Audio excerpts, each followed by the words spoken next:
El libro negro del emprendedor. Primer asalto. Los lamentables motivos del emprendedor. Los motivos para emprender que son huidas hacia adelante. Lo siento, la idea no es un motivo. Me gustaría comenzar por el motivo por el cual se está usted planteando emprender un negocio. Responder a esta pregunta no es sencillo porque requiere un ejercicio de honestidad importante por su parte. La mayoría de emprendedores, cuando se les plantea esta cuestión, acuden a una respuesta salvavidas. La idea de negocio. Quiero emprender porque he tenido esta idea. O bien, este producto o esta idea de negocio es lo que me lleva a emprender. Esa respuesta no es válida. La idea es el objeto del negocio, pero nunca un motivo válido. Imaginemos a una persona que está pensando en hacerse escritor. Le preguntamos cuál es su motivo.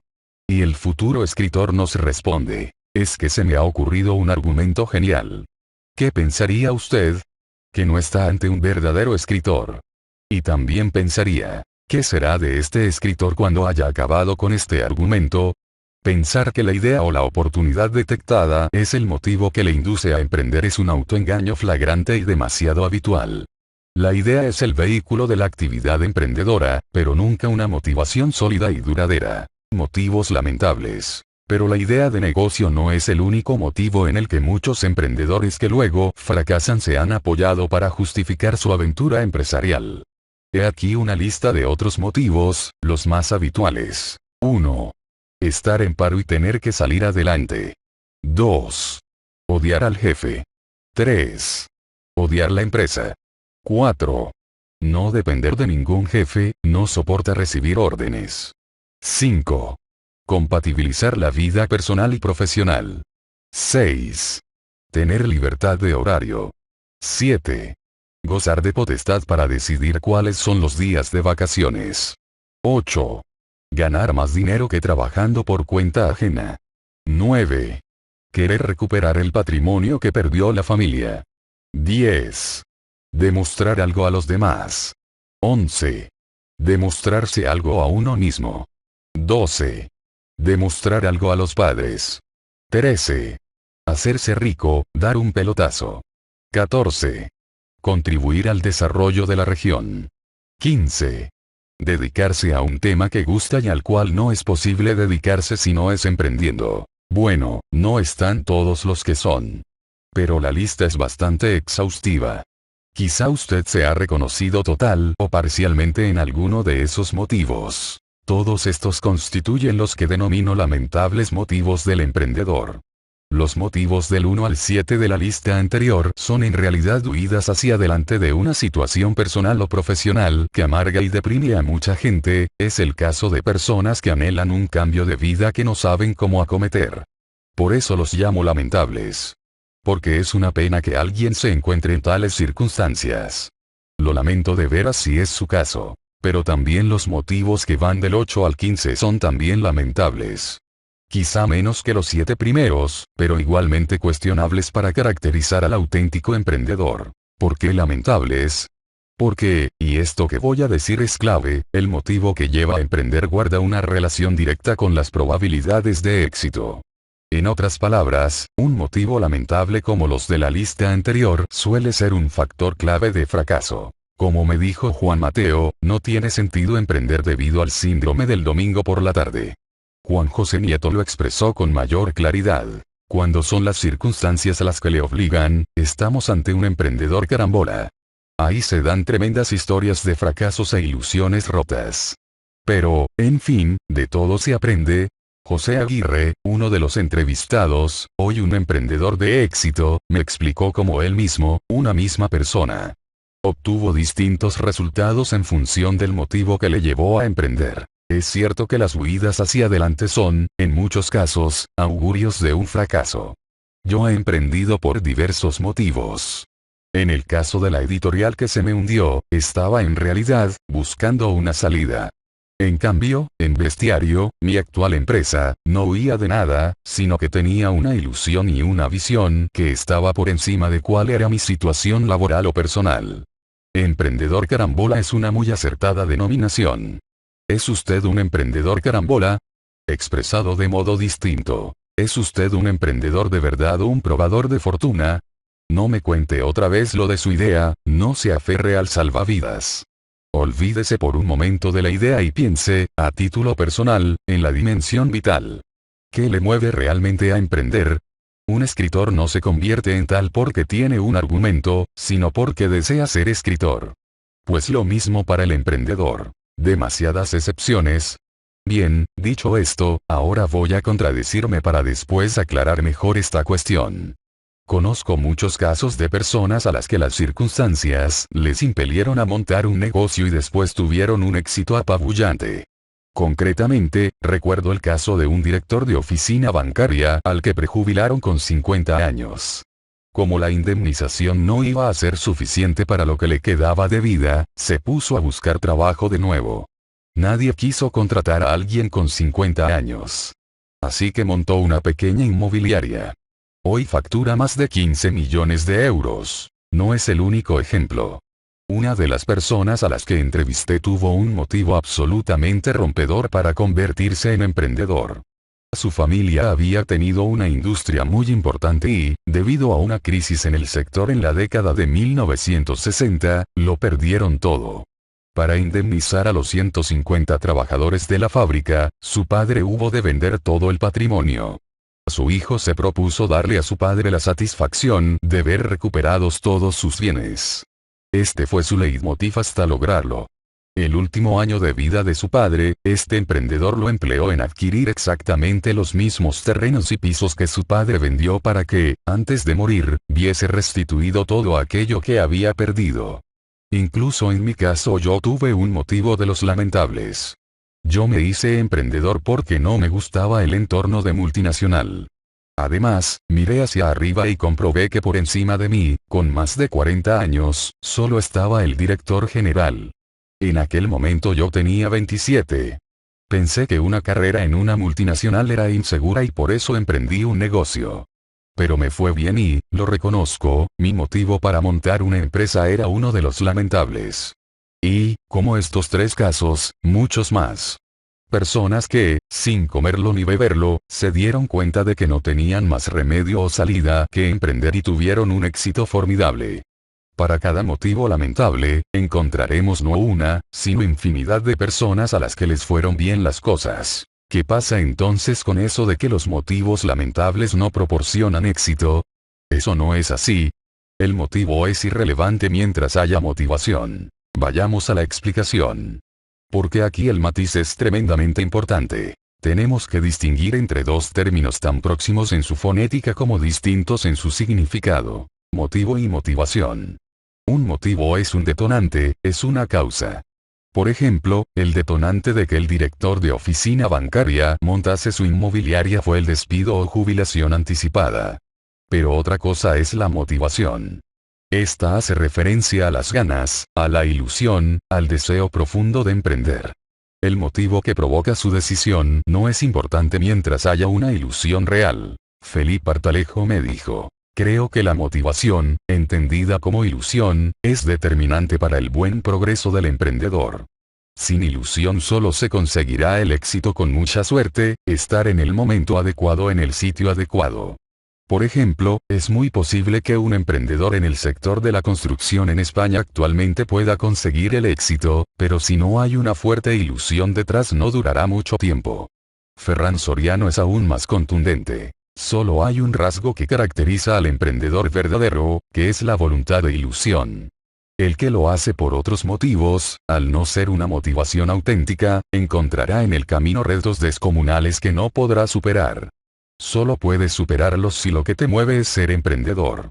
Si te mueven motivos colaterales, no lo vas a superar porque tus motivos no están en la esencia de lo que significa ser emprendedor.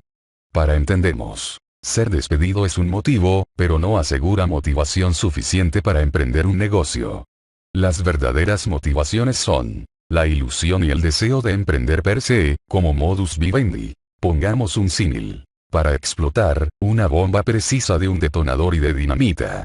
El caso que nos ocupa es aquel donde hay detonador y no hay dinamita. Hay argumento, pero no escritor. Hay motivo, pero no motivación. Hay causa que lleva a emprender un negocio, pero no hay ilusión suficiente. ¿Por qué no se da cuenta de ello el falso emprendedor? Pues porque el detonador se confunde con la dinamita. La presencia de un motivo inhibe la toma de conciencia de cuán importante es la motivación. Eso es lo más peligroso. Los motivos son como un espejismo. Estoy en el paro, ergo, voy a emprender.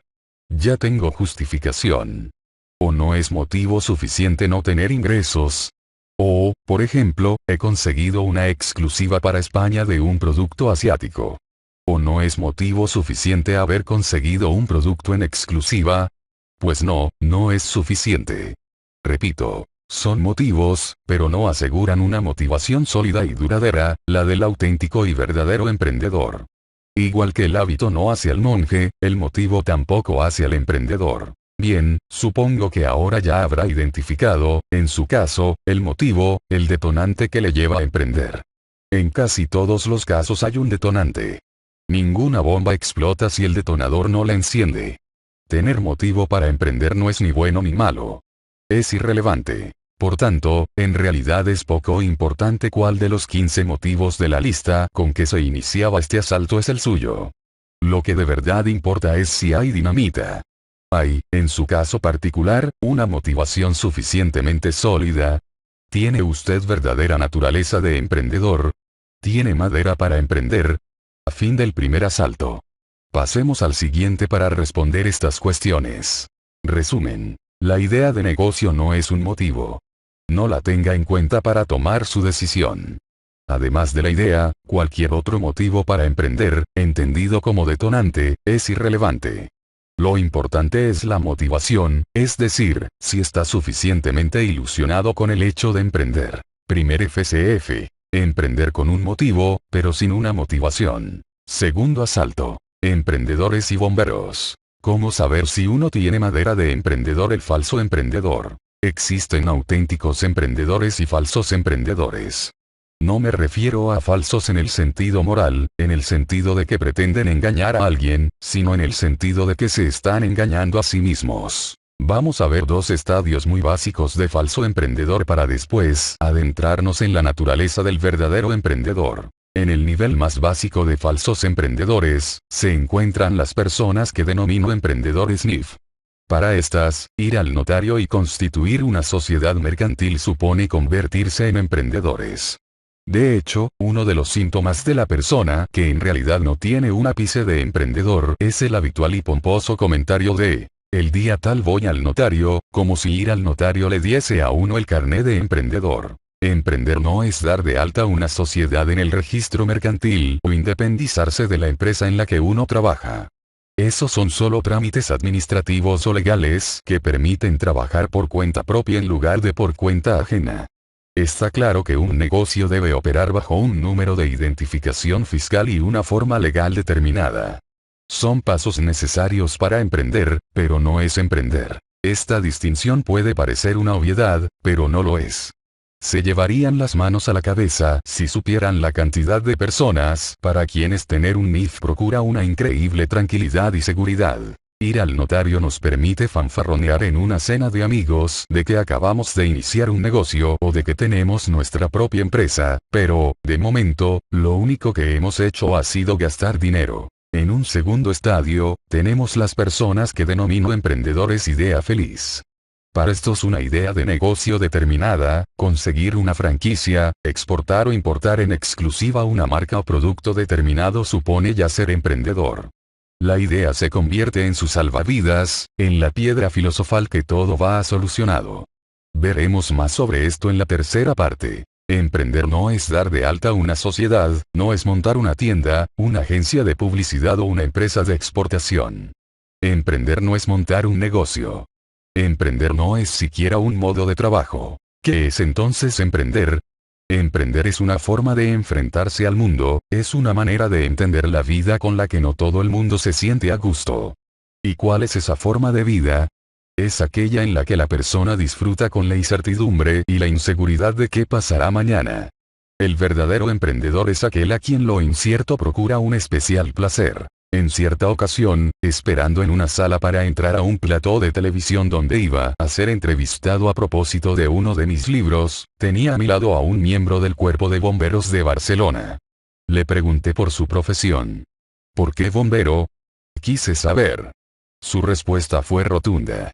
Me dijo, todo bombero no desea otra cosa en la vida más que ser bombero. Va más allá de la vocación. Ser bombero te proporciona una forma de vida que ninguna otra profesión te ofrece, la posibilidad de arriesgarte en un escenario real. Esto no es teatro, no es un parque de atracciones donde los riesgos son ficticios.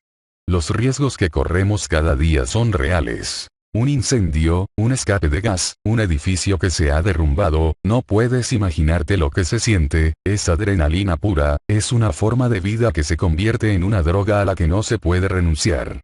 El bombero no mencionó cuánto cobraba ni cuántos días libraba.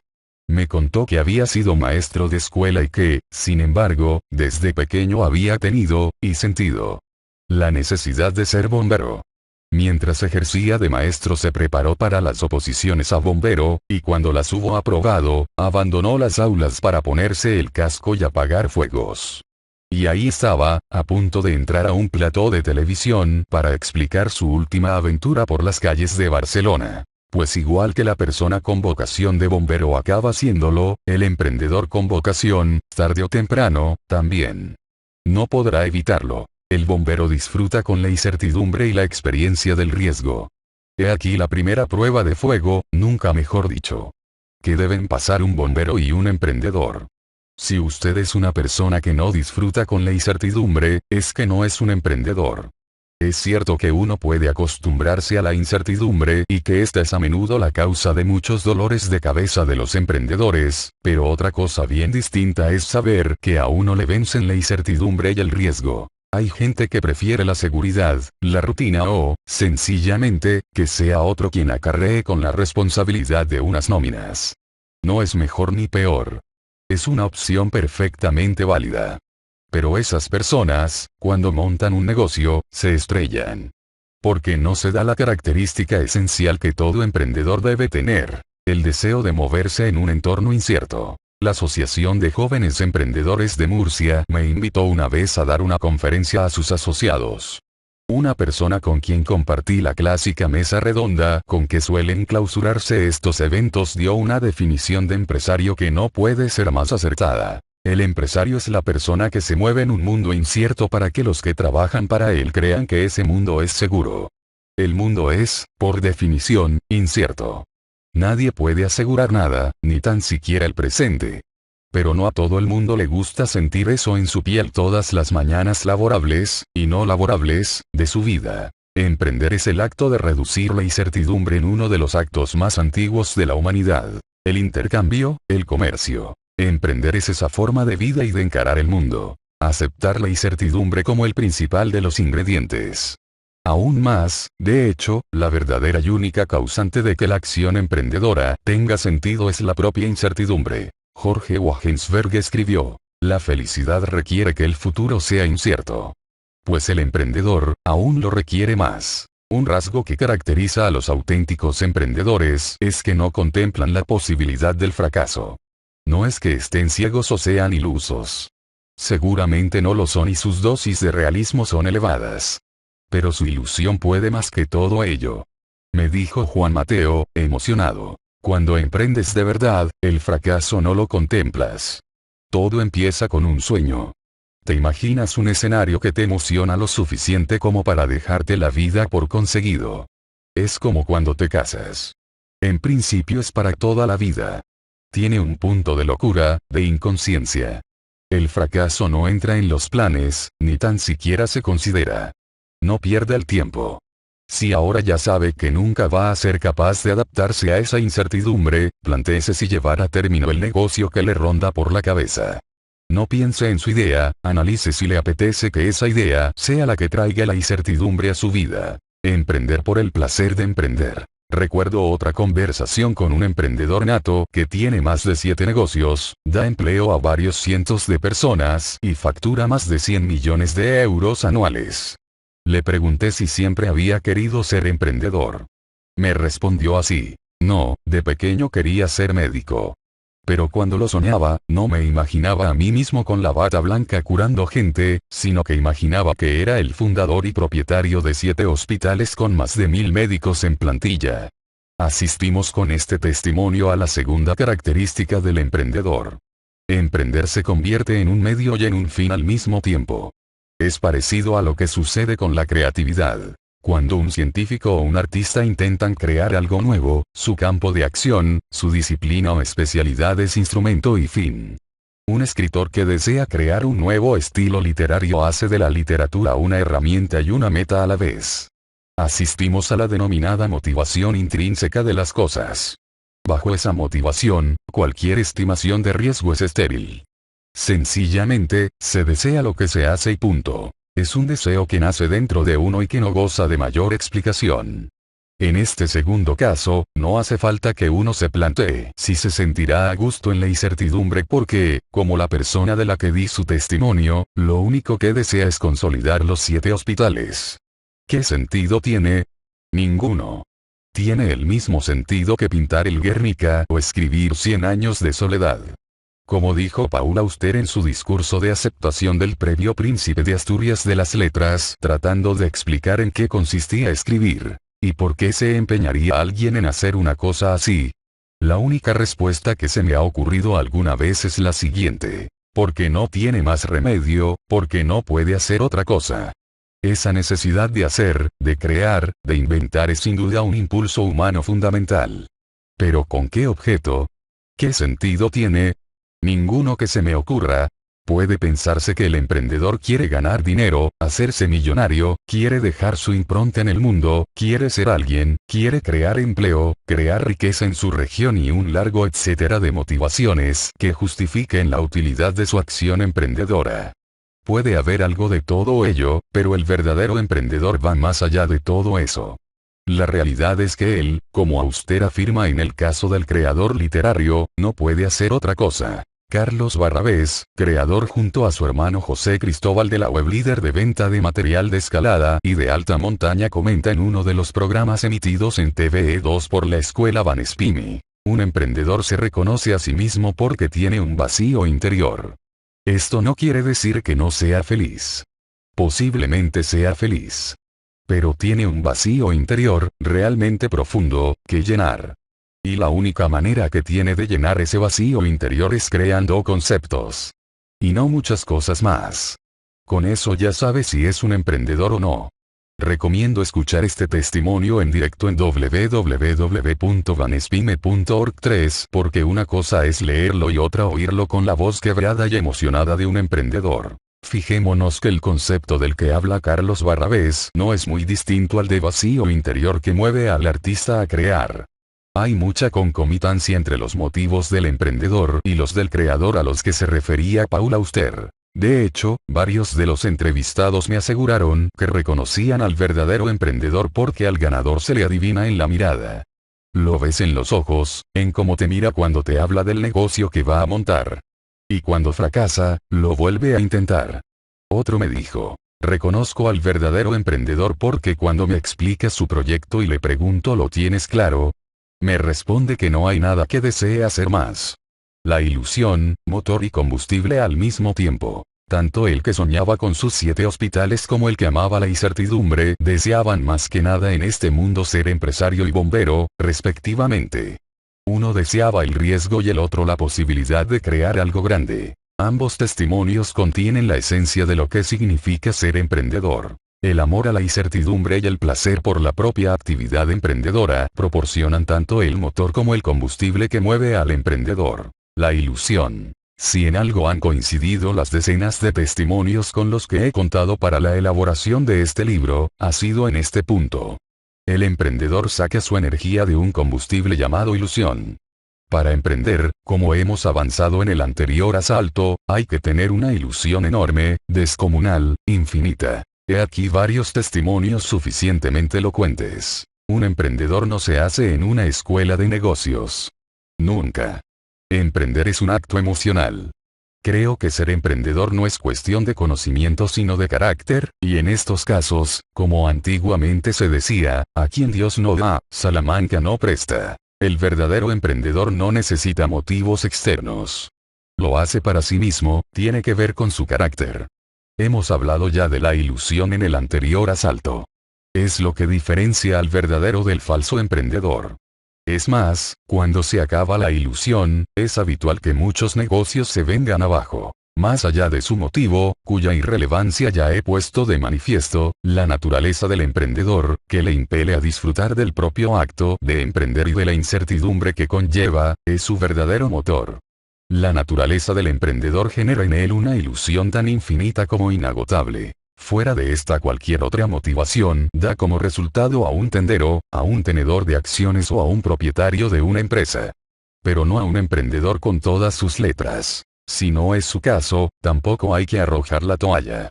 Queda una opción. No tener naturaleza de emprendedor, pero poseer un salvoconducto para ello. A ello me refiero en el siguiente asalto. Resumen. Emprender no es una acción puntual, no es un lance de juego. Emprender es una forma de vida. El verdadero emprendedor necesita y abraza la incertidumbre. Si la incertidumbre le vence, piénseselo.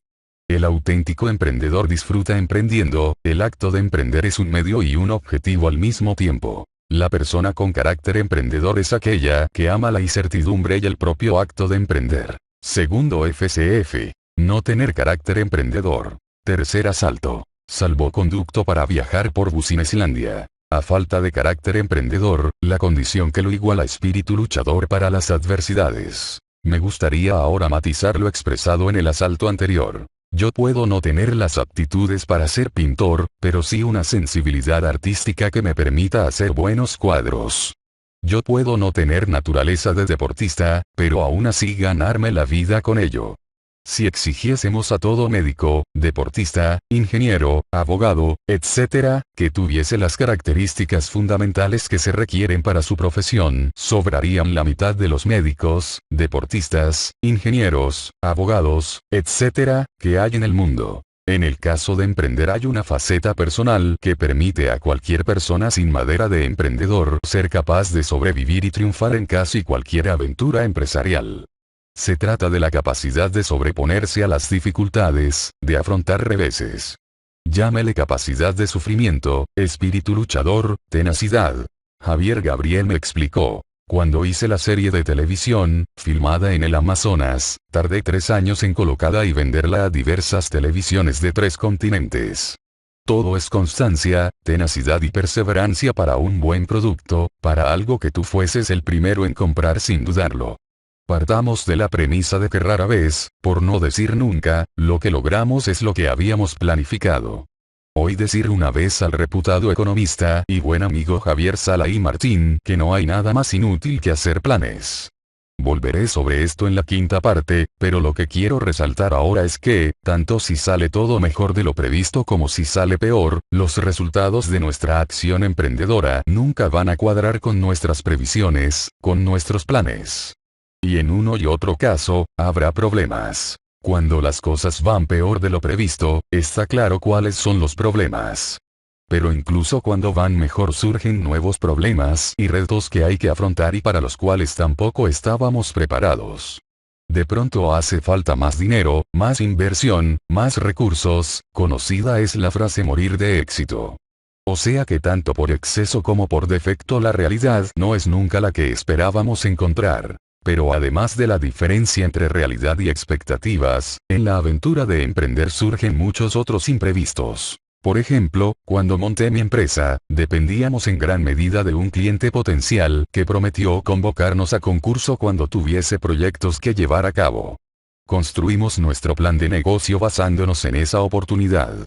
De ese cliente dependía el 70% de la facturación prevista para el primer año. Surgió un proyecto en Lisboa y fuimos convocados. Para optar al concurso tuvimos que invertir una cantidad bastante fuerte de dinero, de hecho, más del 50% del capital del que disponíamos. Nos presentamos y perdimos el concurso. En aquel momento pudimos haber claudicado. Nuestro plan de negocio se sustentaba en aquel cliente potencial que quedó, en parte, defraudado por nuestra propuesta. Eso es un imprevisto. Yo no me considero una persona con excesiva atracción por la incertidumbre o deseo por el propio acto de emprender. pero creo que tengo un salvoconducto. Es decir, tengo espíritu luchador, no me rindo fácilmente. Esto se traduce en capacidad de examinar mis errores, aprender qué hago mal cuando me equivoco, sin fustigarme, corregido y poner ante mí nueva munición e ilusiones renovadas. Las personas luchadoras se reconocen también porque son altamente competitivas. En deporte o en competiciones no les gusta perder. Es más, no les gusta perder ni al parchís, donde el resultado de la partida tanto depende de los dados. La misma tarde en que nos comunicaron que habíamos perdido el proyecto, le propuse a mi socio que trabajásemos durante 2 semanas en cómo construir propuestas ganadoras, diferenciadas del resto. Nuestro error fue confiar demasiado en nuestras posibilidades. Éramos nuevos en el sector y nadie iba a contratarnos si no demostrábamos que sabíamos hacer las cosas mejor que nuestros competidores, incluso en el modo de elaborar un presupuesto y enfocar una propuesta de colaboración. Adicionalmente, decidimos no presentarnos a ningún otro concurso de aquel cliente tan importante hasta no haber ganado otros más pequeños de clientes con menor entidad. Así lo hicimos. Y salió bien. 2 años después ganamos el primer concurso para ese cliente que antes nos había rechazado. Han pasado 10 años y mi empresa aún trabaja para ellos. Este es solo un ejemplo. Pero los emprendedores con experiencia saben que, como este imprevisto, los hay a patadas, y mucho peores. Pérdida del principal proveedor, del principal cliente, de una exclusiva de importación, hundimiento del sector y un largo etcétera. Ningún emprendedor ha dejado de cometer un gran error. Entre todos estos problemas, está el gran error. Que nadie olvide esto. No hay emprendedor o profesional que no haya cometido un gran error en su vida. Otra cosa es que lo reconozca o quiera explicarlo en público. En una mesa redonda organizada por la Asociación para el Progreso de la Dirección, ABD, que llevaba por título Innovation by Example, David Costa, entonces socio director de la oficina de Barcelona, explicó cómo Everis, anteriormente de MR Consulting, fracasó en el proyecto más importante que ganó en su etapa de crecimiento. Era un proyecto para el Deutsche Bank que suponía unos honorarios de 900 millones de las antiguas pesetas.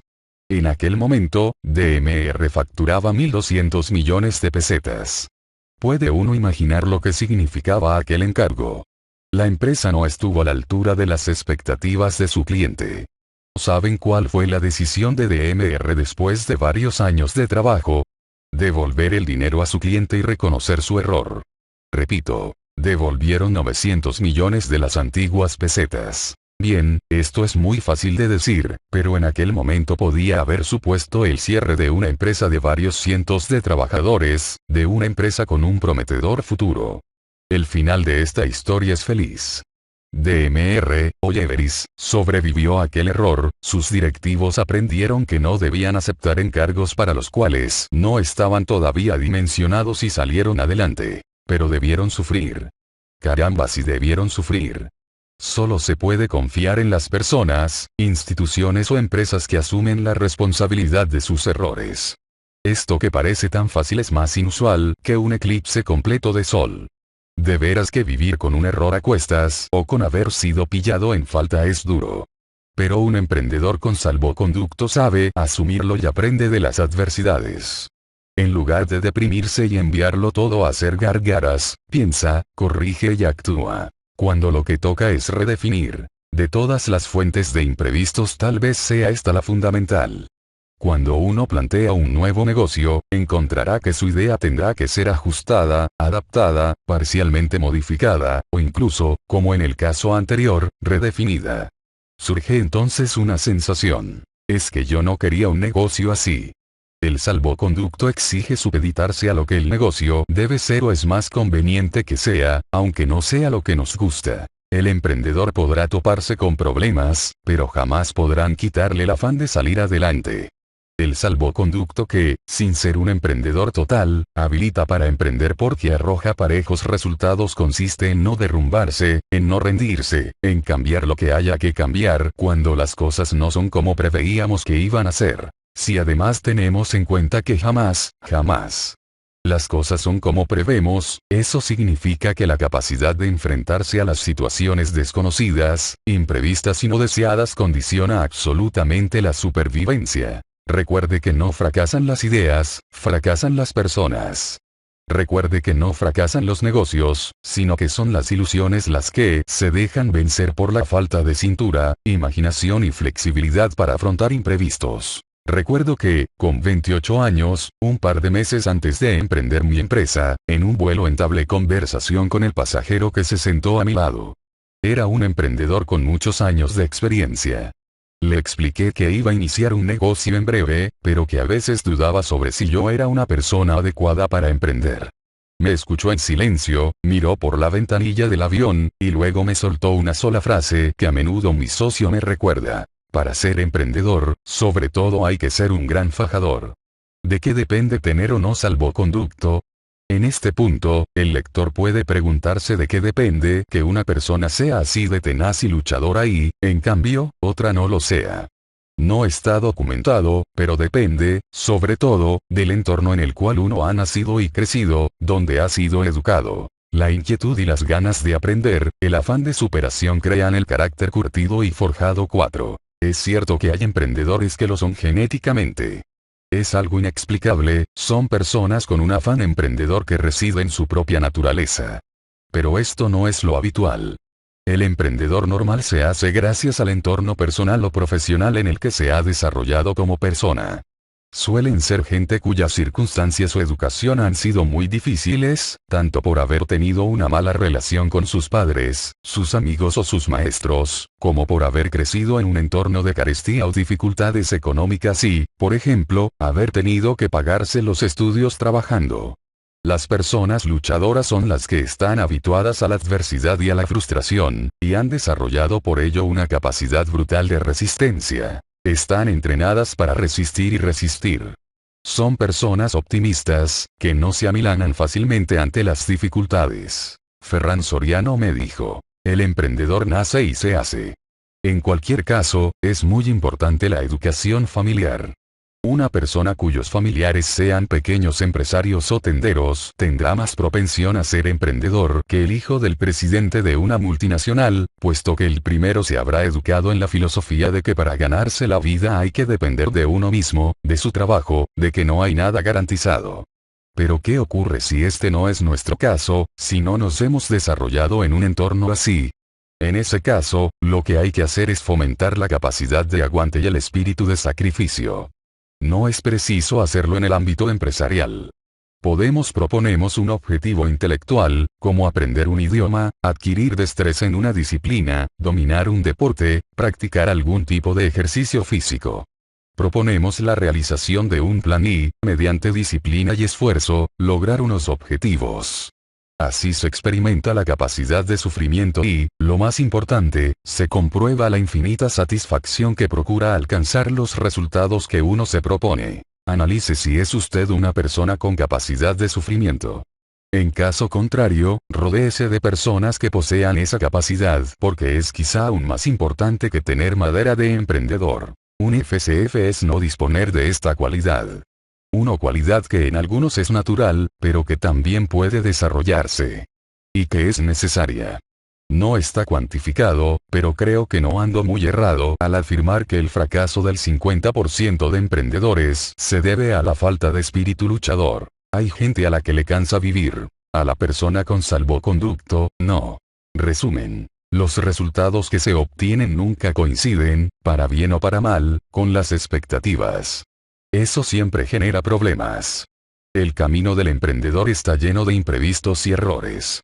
Esto puede obligarle en ocasiones a redefinir radicalmente el negocio, con todo lo que ello conlleva. Ser una persona que no se rinde permite superar todo esto y más. Ser luchador constituye un salvoconducto para las personas que no tienen madera de emprendedor. Puede que usted no tenga carácter emprendedor, pero puede suplir esta carencia con espíritu de sacrificio. El espíritu luchador suele ser consecuencia de unas circunstancias y una educación determinadas. Pero si no se tiene, puede desarrollarse. Ponerse retos intelectuales o físicos es un buen entrenamiento para aumentar la capacidad de sufrimiento. Tercer FCF. No ser un luchador. Segunda parte. Socios. Créditos a largo plazo y al 22%. Cuarto asalto. Antes solo, que bien acompañado. Cuando de veras hacen falta socios. El recurso más caro de todos. Vamos con uno de los asuntos más controvertidos de este libro. Los socios. ¡Ojo! No me refiero a los socios capitalistas que poseen acciones, que comparten la propiedad de una empresa, pero no trabajan en ella. Me estoy refiriendo a los socios que van a compartir capital y trabajo. Estamos hablando de emprendedores, no de inversores. Es decir, de personas que van a poner dinero para emprender juntos, a la vez que van a poner todo o parte de su tiempo de jornada laboral en ese proyecto. El contenido de este asalto se refiere a socios entendidos como personas con las que no solo invertiremos, sino que también trabajaremos. Vaya por delante este dato. Los emprendedores noveles tienden a iniciar su negocio con otros socios en un porcentaje mucho más elevado que cuando se trata de una segunda o tercera iniciativa empresarial. ¿Por qué será? Cuando emprendes sueles ser joven, y los jóvenes cometen muchos errores. El error es inherente al ser humano, pero si eres joven aún más. La juventud también te da cierta inseguridad y en ese aspecto eres vulnerable a asociarte con otras personas, con más socios te sientes más seguro. 5. Pai. El maravilloso mundo de los socios. Antes de asociarse con nadie, responda a la siguiente pregunta. ¿Por qué se asocia? Sé que en este punto, si ya ha invitado a varias personas a subirse a su barco, se sentirá incómodo y, atendiendo al inapelable efecto de la denominada disonancia cognitiva, a partir de ahora va a negar lo que viene a continuación. Bueno, no lo negará. Hará algo más sutil. Se dirá a sí mismo, ya, pero este no es mi caso. Yo necesito a mis socios. Voy a poner el dedo en la llaga.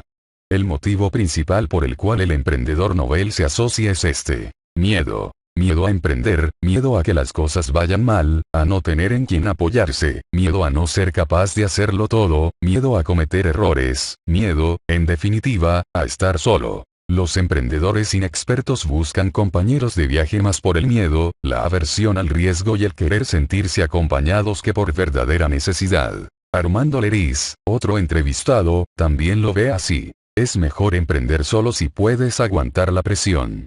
Como dice mi refrán, mejor solo que bien acompañado. La ventaja de ir solo es la velocidad y el no tener que soportar socios sin valor añadido. Lo que pasa es que hay pocos empresarios natos, e ir acompañado resta el miedo de las decisiones. La gente prefiere llorar junta que reír separada. Existen verdaderos promiscuos en esto de invitar a socios a meterse con ellos en la cama. Es preciso preguntarse si los socios a los que se está dando entrada son en verdad necesarios o sencillamente se trata del amigo que siempre estaba presente cuando se hablaba del proyecto, que había aportado algunas sugerencias, y, claro, no se le va a dejar de lado. Hay personas que por el mero hecho de compartir la idea y de recibir algunas aportaciones interesantes, ya sienten la obligación de invitar a uno más a la fiesta. Déjese de historias y malos sentimientos, de invitar porque sí a gente que ni lo merece ni le interesa su vida emprendedora, personas que, en realidad, están buscando si pueden ganar más dinero del que ganan, gente cuyo interés en la idea que en un momento dado les explicó usted parte en realidad de alguno de los que en el asalto primero llamé lamentables motivos del emprendedor. Pero, claro, en los primeros compases, cuando solo hay una idea sobre la mesa, da la sensación de que cualquier recurso añadido, cualquier sugerencia, cualquier contribución, cualquier cabeza pensante que, además, le ve potencial a nuestra idea, no puede ser excluida del proceso. O, cuando menos, hay que tenerla en cuenta. Nada de eso. Vamos a hablar de recursos. Porque, lo siento, voy a ser muy directo. Un socio es un recurso más. Y como tal debe considerarlo el emprendedor. Ese recurso tiene dos salvedades. Una, que es el más caro de todos los recursos, se remunera con acciones. Y dos, es un recurso que puede llegar a tener la capacidad de paralizar nuestra actividad. Es un crédito a muy largo plazo y al 22%, a un tipo de interés tan abusivo como descomunal. Hablemos, pues, de recursos. Si está pensando en tener socios porque necesita dinero, hable con un banco. Si está pensando en tener socios porque solo no puede con todo, emplee un trabajador. Si está pensando en tener socios porque hay un área que no domina, subcontrate ese servicio. Si está pensando en tener socios porque necesita comentar ciertas cosas, contrate un coach. Si está pensando en tener socios porque tiene miedo, haga deporte 6. Un socio es un asunto muy serio. Hay una confusión tremenda por parte del emprendedor novel a la hora de considerar los recursos de los que dispone. Para que los recursos salgan baratos, se suele invitar a socios. El crédito cuesta intereses. El trabajador cuesta su sueldo y las cargas sociales asociadas. La contratación de servicios supone costosos honorarios. En cambio, el socio es gratis. ¿Verdad? Mentira. El socio es el más caro de todos los recursos porque se remunera con los frutos que su actividad emprendedora sea capaz de dar. Y si usted es una persona que tiene el don, la capacidad, el empuje, la tenacidad, la audacia, llámele como quiera, de crear y mantener un negocio, no se le ocurra compartido con nadie. No por egoísmo, sino porque en el futuro estará pagando muy caro un momento de flaqueza acontecido varios años atrás cuando aún tenía que descubrir y, probablemente, creerse lo que usted era capaz de hacer. La soledad del mando. Hable con emprendedores de mucha experiencia. Verá cómo, en la intimidad, reconocen que es mucho mejor estar solo. No me refiero a que la compañía no sea buena, sino a que todo lo que, desde un punto de vista psicológico, un socio pueda aportarle, lo obtendrá hablando con otros emprendedores o con sus propios colaboradores, si se trata de problemas del día a día. En todas las entrevistas que he llevado a cabo he encontrado un consenso completo y arrollador en pocas cosas. Una, ya lo he dicho antes, es la importancia de la ilusión como motor de todo. Pero la segunda es que, ante la pregunta de si solo o con socios, el 95% de todas las personas entrevistadas respondió, solo.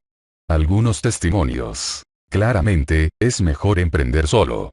Porque a medio y largo plazo los objetivos de las personas son, por definición, divergentes. Cambia la vida, cambian las circunstancias. Como mucho, socios capitalistas y, aún así, entendiendo muy bien qué es lo que esperan. Buscar un socio es compartir el riesgo y la aventura. Te da cierta seguridad. Aunque, personalmente, creo que es mejor emprender solo que con un socio. Cada vez soy más reacio a tener socios, nunca los he tenido y quizá un día me equivocaré y los tendré, pero de momento no me lo planteo. Para quien aún dude de esto. En el caso de la editorial fracasé por la idea. Pero en el caso de la empresa de servicios educativos, fracasé por los socios. No tuve el valor para dar un puñetazo en la mesa porque no estaba definida la estructura de poder. En tales casos es mejor cortar y volver a empezar. Sencillamente, te has equivocado. Se han establecido muchos paralelismos entre el mundo de la empresa y el de la guerra. Los términos estrategia, objetivos, tácticas, recursos, costes, eficiencia y un largo etcétera provienen del campo militar. Yo fui oficial del ejército español al realizar mi servicio militar como alférez. Y hubo un capítulo de las casposas ordenanzas cuyo título jamás olvidaré, la soledad del mando. Y es rigurosamente cierto. Mandar, dirigir, ordenar, llevar las riendas, supone soledad. Uno ha de tener la mayoría.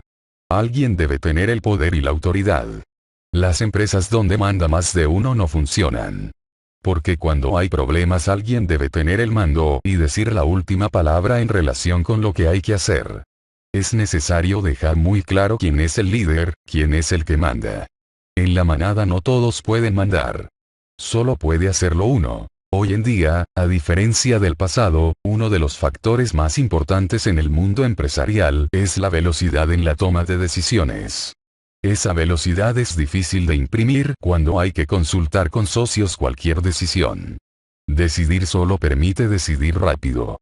En el siglo XXI esto es una ventaja competitiva incuestionable. Y sin miramientos. Hubo un momento que la empresa familiar era de mis hermanos y mía. Pero no era eficiente.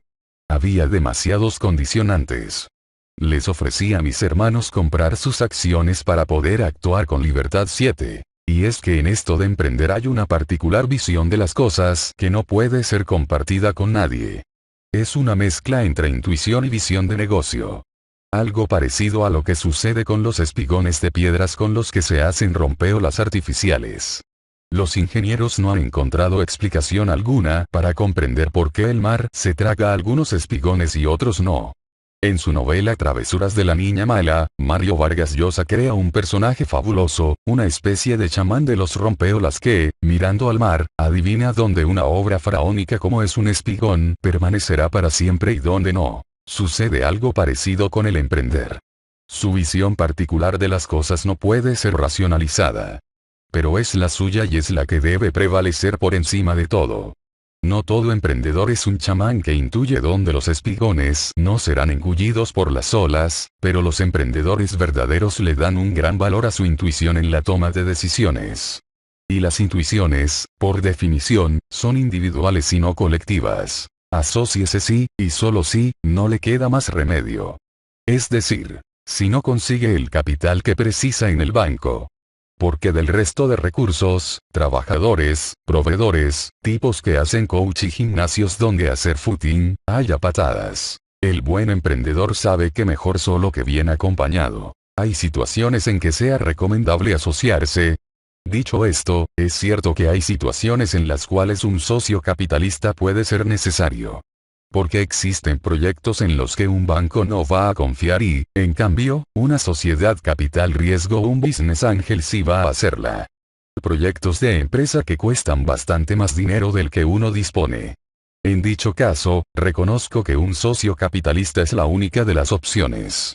Insisto, socio capitalista. Socios solo si los necesita y, además, capitalistas. Nunca socios para desempeñar trabajo. Socio capitalista, pero trabajando juntos es difícil, por no decir imposible. La única situación que justifica contar con un socio es que exista alguna carencia que usted no pueda cubrir por sí mismo o subcontratando a alguien. Por ejemplo, como veremos en el asalto dedicado a la elección del sector de actividad, quizá necesite a alguien que conozca muy bien el sector de actividad donde va a emprender y en el que usted no tiene experiencia alguna. O puede que el proyecto sea muy complejo y la concurrencia de varios puntos de vista resulte necesaria para su buena consecución. Y si usted no se reconoce con madera de emprendedor y, además, no tiene ese carácter luchador que constituye el salvoconducto universal, entonces sí, busque socios que tengan esas características. En los momentos duros, que siempre llegan, le ayudarán a mantener el tipo. Y el buscar socios no desmerece su valía. Hay personas que tienen la facultad de saber rodearse de la gente apropiada. Y eso es también una cualidad. Finalmente, hay una situación en la cual es bueno tener socios. Se trata del caso en que el emprendedor, debido a una enfermedad o a su edad, requiere que alguien gobierne el barco durante una ausencia temporal o definitiva. Es cierto que un socio puede cubrirte ante una eventualidad imprevista relacionada con la salud. Es rigurosamente cierto. Pero en tales situaciones, cuando llegan, normalmente hay tiempo de buscar a alguien. Es decir, recurrir a un socio por si acaso me pasa algo, es actuar con precipitación. En el caso de un emprendedor de edad avanzada, esta es una preocupación más lógica. A partir de cierta edad, al emprendedor le preocupa la continuidad de su negocio. Entonces, o vende o busca socios. Siento no ofrecer muchas más situaciones porque no las hay. Resumen. La mayoría de las veces la gente se asocia por miedo. Otras veces, como medio de conseguir recursos que, a corto plazo, salen gratis, pero que a largo plazo son los más caros de todos. Emprender implica cierta soledad, pero esa soledad le dará velocidad y libertad para imponer sus decisiones e intuición. Asóciese solo cuando requiera algo que no pueda conseguir de otro modo. Y, preferentemente, cuente solo con socios capitalistas. No se asocie para compartir trabajo. Cuarto FCF. Contar con socios cuando en realidad puede prescindir de ellos. Así, pensé, podría sacármelo de encima sin perder demasiado tiempo. Pero como suele suceder en estos casos, la persona en cuestión se negó a explicármelo por teléfono. Me dijo que era demasiado confidencial y que, además, tenía que verse, que si no lo veía no lo entendería. Además de tener que darle hora a una persona que se negaba a decirme para qué quería verme, tuve que dar mi palabra de que mantendría en secreto su gran idea, y debía saber que, afortunado de mí. Si accedía a explicármela era porque me consideraba digno de su confianza. Vamos, que se daban todos los indicios de un disparate empresarial. Al cabo de 2 semanas apareció el emprendedor con su mujer y me mostraron un concepto que se llamaba risa total, y que consistía en discos con grabaciones de risas de niños pensadas para ponérselas a los bebés cuando estaban en la cuna tratando de dormirse, ya que estaba demostrado por no sé qué psicóloga francesa que de esta forma se favorecía el desarrollo de un carácter optimista. Casi me echo a llorar. En fin. En otra ocasión vino a verme otro conocido que me habló de un producto con el que iba, literalmente, a forrarse. En breve iba a surgir una ley que obligaría a los parvularios y jardines de infancia a instalar dispositivos para evitar que los pobres infantes se pillasen los dedos con las puertas de la escuela. Mi amigo, diseñador industrial, había pensado en una puerta con el canto redondo y estaba dispuesto a dejar su trabajo para entregarse a la producción y distribución de puertas de canto redondo para guarderías, las cuales, obligadas por ley, no tendrían más remedio, cual monopolio del pasado, que sucumbir ante su producto. En este caso, tenía suficiente confianza con la persona y le dije: puertas de canto redondo. Creo que con este negocio vas a pillarte los dedos. Deje de pensar en ideas, y céntrese en las oportunidades. Más que de idea, yo hablaría de oportunidad. Una oportunidad puede basarse en una nueva idea o en una idea ya existente pero que se puede ejecutar de forma diferente. O de igual forma, pero en un lugar distinto. En todas estas situaciones uno puede tener éxito o puede fracasar. Todo depende de la manera como se ejecute el proyecto. Sin embargo, creo que desarrollar una oportunidad basada en una idea ya existente reduce el riesgo, ya que cuentas con más información de partida 12, o sea, que un emprendedor es un tipo con el afán del bombero, pero sin ideas de bombero. Y es que únicamente un infeliz confía solo en su idea feliz. La forma de la idea. Lo importante no es la idea, sino la forma de la idea. Esto es algo fundamental que ningún emprendedor debe olvidar. No todas las buenas ideas son buenos negocios. Insisto, lo que tiene valor es la forma que una idea toma. Si yo digo que quiero fabricar y vender juguetes que sean educativos y baratos, nadie dará un duro por esta idea. Pero en eso consiste Imaginarium. Imaginarium es una idea sencilla que, explicada, no tiene valor aparente. Su valor está en cómo esa idea se ha llevado a cabo, en la forma de la idea. Víctor Arrese, el fundador y creador de la cadena de comida Fresky Co. explicó su idea a muchas personas antes de poder hacerla realidad. Un bufete libre con solo ensaladas, pasta y pizzas. Explicado así, no tiene mucha gracia. Me dijo: si tienes una idea y todo el mundo te dice que es buena, ¿cómo diablos va a ser buena? Porque lo interesante es la forma que se le da a la idea. En su caso, la idea, juzgada de inviable por todos los empresarios de restauración que consultó, resultó un éxito. ¿Por qué? En gran medida porque Víctor Arrese identificó en aquellos reparos los elementos en los que tenía que trabajar más.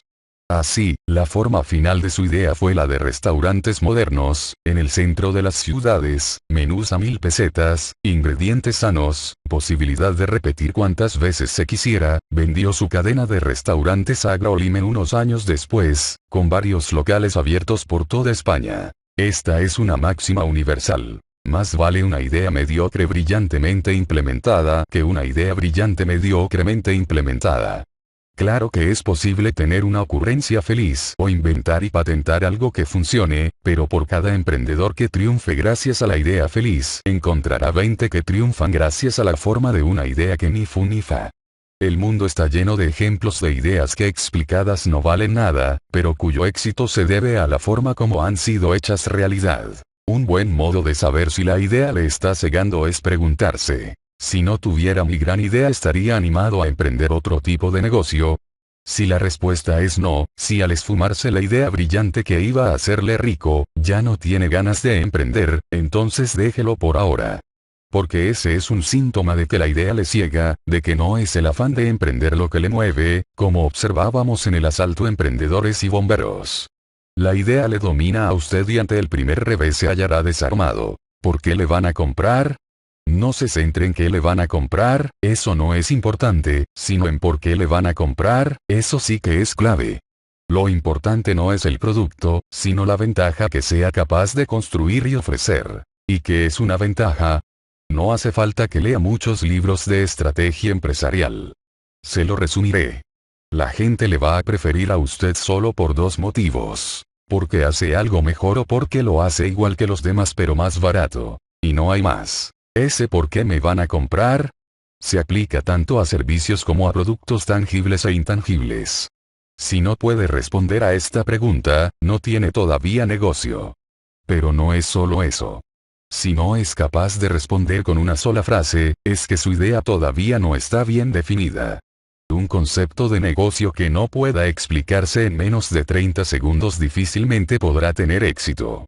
Porque si no puede resumirlo en una frase, tampoco va a entenderlo un cliente. Detrás de una idea que requiere más de 3 minutos, hay una indefinición del valor añadido que contiene.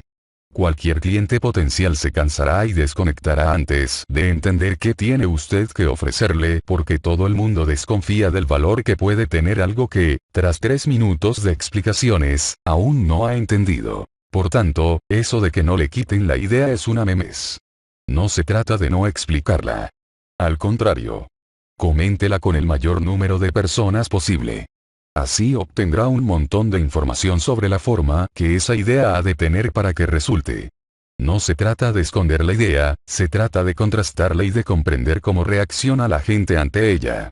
Solo de esa manera acabará comprendiendo cómo moldear su idea, y qué es lo que hará de ella un potencial negocio. Diferenciemos aquí dos conceptos.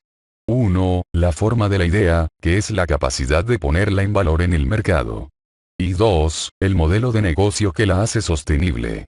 Son dos elementos clave, pero con un matiz que los diferencia. Poner la idea en valor significa ponerse en la piel del cliente en relación con el producto que va a lanzar, comprender muy bien por qué los clientes optan por un producto u otro. Eso es poner la idea en valor, un por qué me van a comprar relevante y evidente a los ojos del cliente. Lo segundo es un modelo de negocio que la haga sostenible. Este punto lo desarrollaré en el asalto. Las ventas nos esclavizan y los beneficios nos realizan.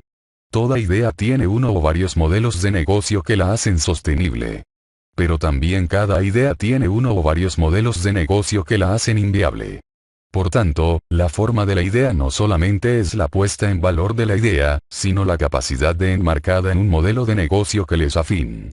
Dicho de otro modo, hay muchas ideas que, sin cambiarlas, pero con otro modelo de negocio distinto, no hubiesen fracasado. Emprender es una mirada genuina sobre una idea cualquiera. He dicho antes que hay que distinguir entre buenas ideas y buenos negocios. Pero voy a ir un paso más allá. Yo incluso diría que no hay buenos o malos negocios, sino que hay buenos o malos gestores de ideas. Esto no contradice la afirmación de que la forma de la idea prevalece sobre la idea en sí, sino que la ratifica. He aquí una buena definición de negocio. Un negocio es una mirada genuina sobre una idea cualquiera. Lo aclararé con un ejemplo.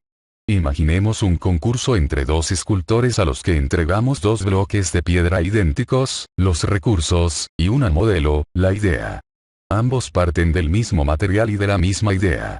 El escultor que gane el certamen no lo hará gracias a la idea, la modelo es la misma para ambos, sino gracias a cómo su mirada sobre la realidad toma forma en la piedra. Del mismo modo, un buen emprendedor parte de una idea que puede ser conocida por todos, pero es su talento individual el que mira esa idea de una manera especial y la transforma en un negocio próspero. Emprender tiene que ver con la creatividad, con el arte, con encontrar un estilo propio. Hay muchos factores, pero lo importante es tener una voz propia, si no el mercado te hunde. Así pues, el buen y auténtico emprendedor no teme que otros conozcan su idea, porque sabe que él y su modo de mirar son irreemplazables. La adaptación de la idea en el momento de emprender. Muchas personas piensan que los emprendedores fracasan porque su idea no fue acertada. Se imputa a la idea, de forma mayoritaria, el motivo de los fracasos. Estoy radicalmente en desacuerdo. Cuestión de matices. Yo no creo que un negocio fracasa porque la idea es mala, sino porque el emprendedor se obceca con esa idea mala, que es muy distinto. Hay que ser fiel a la idea original, pero hay personas que confunden esa fidelidad con una claudicación. Emperrarse en la idea es fatal. Eso suele suceder cuando estamos ante un falso emprendedor, cuyo motivo es solo su idea y, en realidad, no tiene motivación. Cuando estamos ante un emprendedor Goyun, ante una eventual modificación de la idea, todo se viene abajo. Esos son los tercos que no ceden ante las evidencias. El fracaso se produce por no rectificar la idea o la forma de la idea cuando aún se está a tiempo. Y que nadie se engañe. Casi siempre hay tiempo para hacer modificaciones y, además, las evidencias de que es necesario un cambio no aparecen de repente, como por arte de magia. Los indicios son numerosos y reveladores. Otra cosa es querer verlos y tener la humildad y cintura para rectificar. La idea influye en los resultados mucho menos de lo que la gente cree. La idea original es un germen. No conozco ningún proyecto, ninguno, que no haya cambiado, incluso sustancialmente, desde la idea inicial. Un tema más y muy importante. Cualquier idea, cualquiera, ha sido antes pensada o está siendo pensada al mismo tiempo no por cientos, sino por miles de personas a la vez. Es absurdo creer que nadie ha tenido o tiene esa misma idea. Tu idea la tiene otro, hazte a la idea. Por tanto, lo que hay que preguntarse es, ¿por qué otros no han implementado o no han llevado a la práctica esta idea si se les ha pasado por la mente? La respuesta más fácil es porque no la han tenido, pero, insisto, no es así. La han tenido. Repítete la pregunta. ¿Por qué no la han llevado a cabo? Con esta pregunta no se trata de disuadir, porque entonces nadie llevaría a cabo una nueva idea. Se trata de comprender los factores diferenciales que hacen falta para que esa idea pueda ser implementada. La idea ha de pasar el filtro de la estupidez. Es el filtro del sentido común, que se aplica a todo. Hay que asumir que los clientes no son estúpidos. Podrás vender algo distinto a corto plazo por el factor novedad, pero si no ofreces una ventaja, un valor real y distinto, ahí se acabó y el cliente no repite. A medio plazo, estarás muerto. 13. La adaptación de la idea a lo largo del tiempo. He aquí un testimonio interesante. Creo que detrás de un proyecto exitoso hay una idea de negocio muy sencilla. En mi caso fue asesorar de forma independiente a los clientes. Aunque parezca extraño, en mis inicios, años atrás, el asesoramiento financiero lo hacían agentes financieros muy parciales y poco preparados.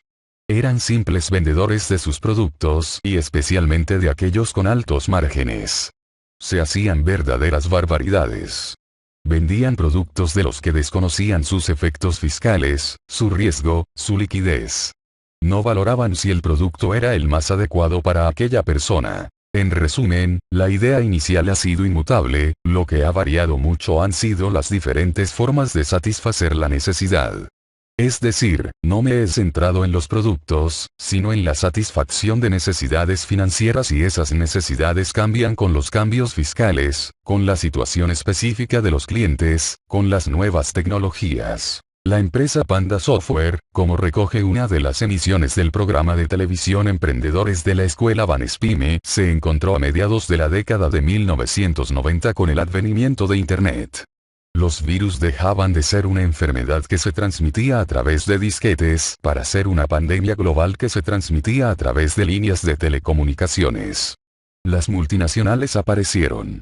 Durante varios meses Panda Software congeló las actividades para dedicar todos sus esfuerzos a localizar la gran mayoría de virus que había en el mercado. Es decir, tuvo que modificar su producto. Pero, además, para sobrevivir tenía que pasar de ser una empresa local a convertirse en una empresa global. ¿Cómo hacerlo en poco tiempo y con pocos recursos? ¿Cómo podía una empresa local española competir con grandes multinacionales? Panda Software optó por franquiciar su negocio para competir con gigantes de la informática. En pocos meses eso le permitió alcanzar casi cualquier rincón del mundo. El emprendedor detrás de Panda, Miquel Urizar Barrena, modificó radicalmente la forma de su idea. Supo ver que la forma de su idea estaba caducando, lo asumió sin complejos y actuó sobre el producto y el alcance geográfico de su empresa para sobrevivir. Un cambio en el entorno, imprevisible, estuvo a punto de ser el final de la empresa porque hizo obsoleta la forma de la idea. Estos son dos casos que ejemplifican cómo la idea inicial no es inmutable y puede ser adaptada a los cambios del entorno. Pero, claro, puede objetarse que una cosa es modificar la forma de un negocio y otra el objeto del mismo, el 100% de la idea inicial. Un cambio radical es caro e, incluso, inviable. Si yo fabrico alas Delta y me va mal, no puedo ponerme a hacer relojes de pronto. Pues sí y no. Claro que la idea condiciona las inversiones y hay elementos que no pueden modificarse así como así. Pero introduzca un plan B por si su idea no cuaja. Es posible redirigir los negocios hacia productos o sectores adyacentes o ponerlos al servicio de ideas distintas. Una empresa es como un vehículo.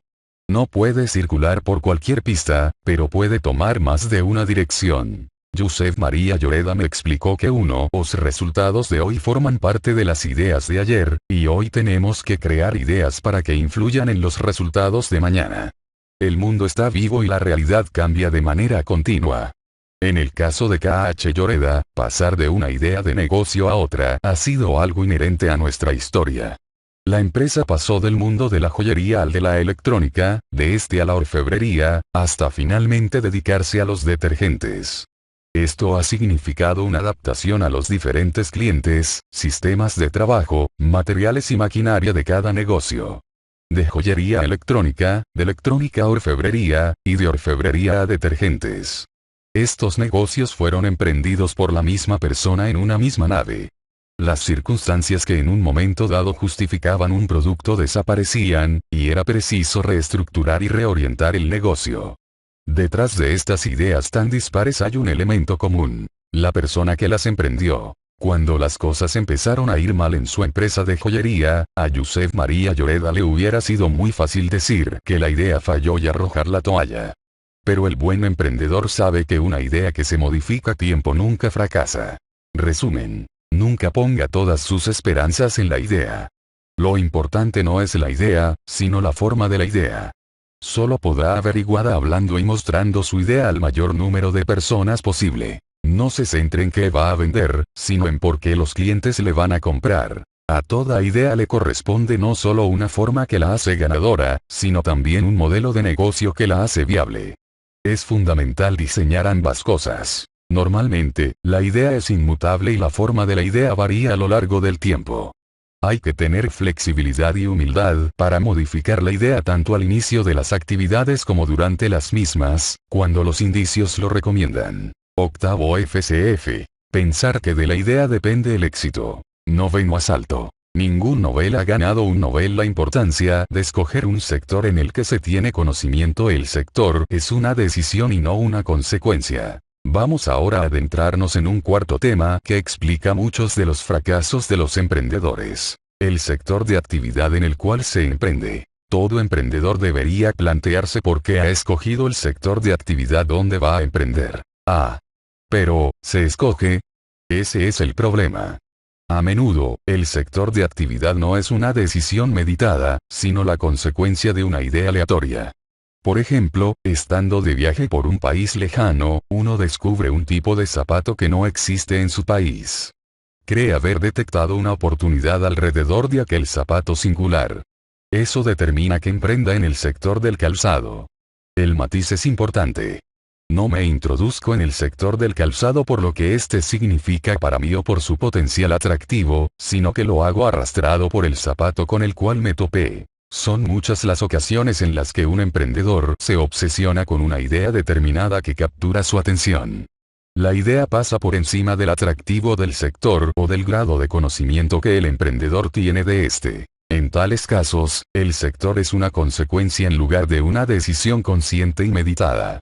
Y esto es un grave error porque, en relación con el sector de actividad, se articulan dos nuevos FCF. No dedicarse a lo que a uno le gusta de veras y emprender en un sector donde uno no tiene experiencia.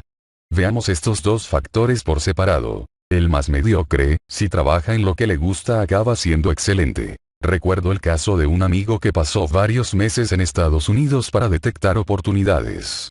Allí halló un concepto de tienda de comida rápida que le fascinó. Se dedicó durante más de 6 meses a estudiar cómo funcionaba, qué tipos de productos tenía, cuáles eran los precios, todos y cada uno de los detalles del concepto en cuestión.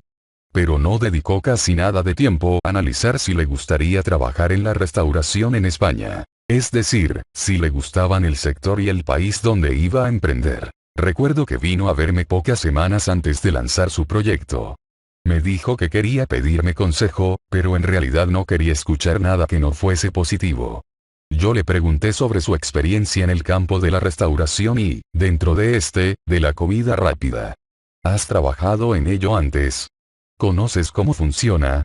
¿Te gusta mucho este sector de actividad? Esta persona no escuchó ninguna de mis preguntas. Me hablaba de forma mecánica sobre las grandezas de los locales americanos y por qué funcionaban tan bien. Mi amigo había trabajado durante 8 años en una agencia de publicidad. Conocía a la perfección ese negocio. Sin duda, puestos a emprender, tenía mucho más potencial dedicando sus energías al mundo de la publicidad.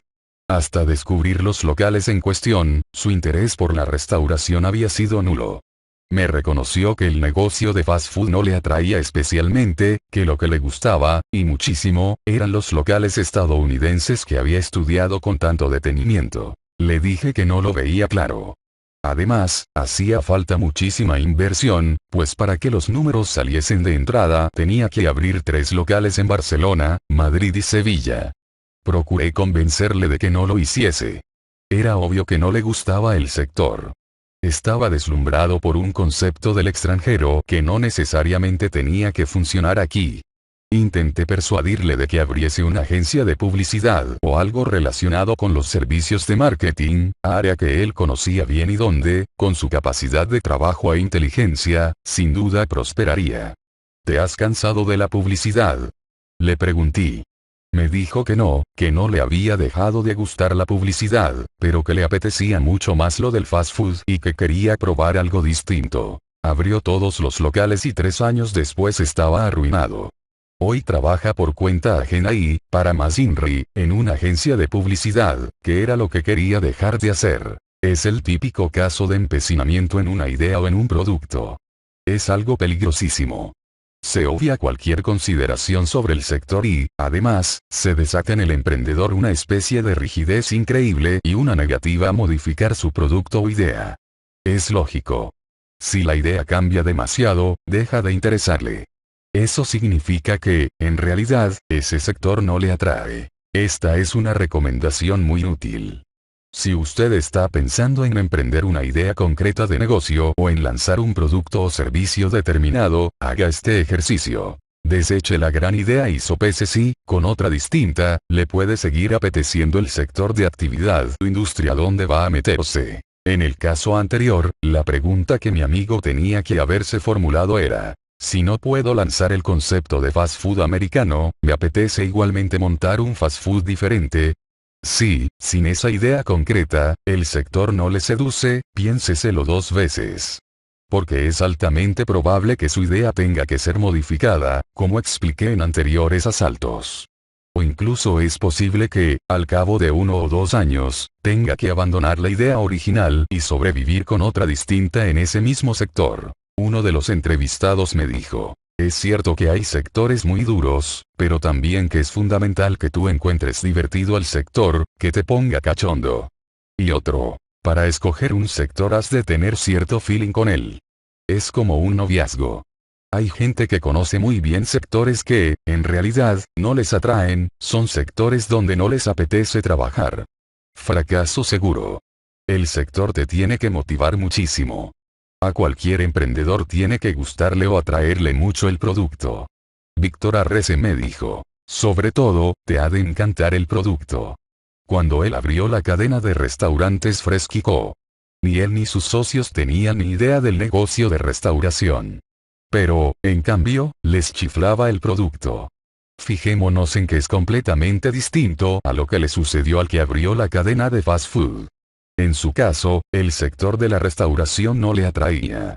Solo se había enamorado de un tipo de locales extranjeros, no del servicio o producto que había detrás. A un loco de las motos puede irle bien montando un concesionario de motocicletas, aunque no haya trabajado nunca en él. Tendrá que aprender muchas cosas en el camino, pero como las motos le encantan, eso será para él una motivación, no un obstáculo que deba superar. En definitiva, un FCF es emprender en un sector que a uno no le atrae especialmente. Ningún Nobel ha ganado un Nobel. Pero como indica el título de este asalto, también puede ser un FCF emprender en un sector que no se conoce bien.